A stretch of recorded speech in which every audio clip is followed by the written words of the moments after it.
জয় যিশু। স্বর্গ কি? স্বর্গ কি? স্বর্গ হলো সদাপ্রভু ঈশ্বরের আবাস।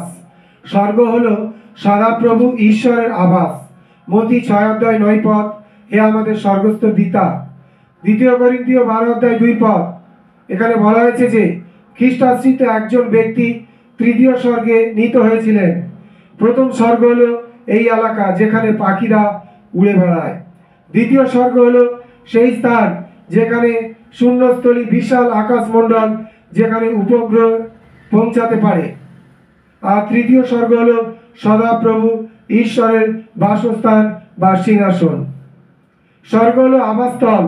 2 করিন্থীয় 5:1 আমরা জানি আমাদের পার্থিব আবাস যদি ধ্বংস হয়ে যায় তাহলেও ঈশ্বর নিরূপিত এক আবাস আমাদের জন্য রয়েছে, যা হস্ত নির্মিত নয়, চিরস্থায়ী ও স্বর্গে অবস্থিত।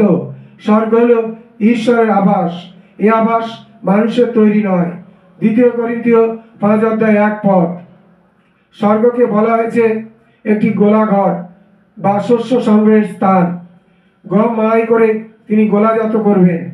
এখানে গমকে দুভাগে ভাগ করা হয়েছে। গম যারা ভালো তারা স্বর্গে যাবে, এবং তুষ আগুনে পুড়িয়ে দেওয়া হবে, তার মানে যারা পাপী তারা নরকে যাবে। স্বর্গকে বলা হয়েছে ঈশ্বরের এবং খ্রিস্টের রাজ্য।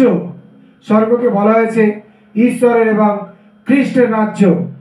এফেসীয় 5:5 খ্রিস্ট ঈশ্বরের রাজ্যে তাদের প্রবেশের কোনো অধিকার নেই।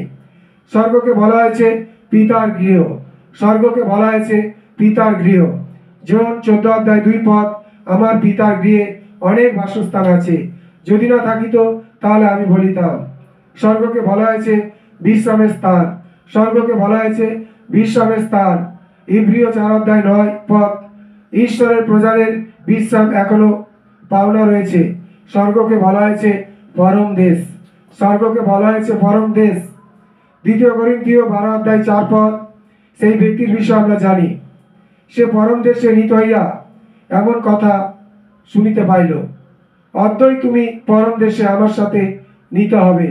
লুক 23:43 জয় যিশু।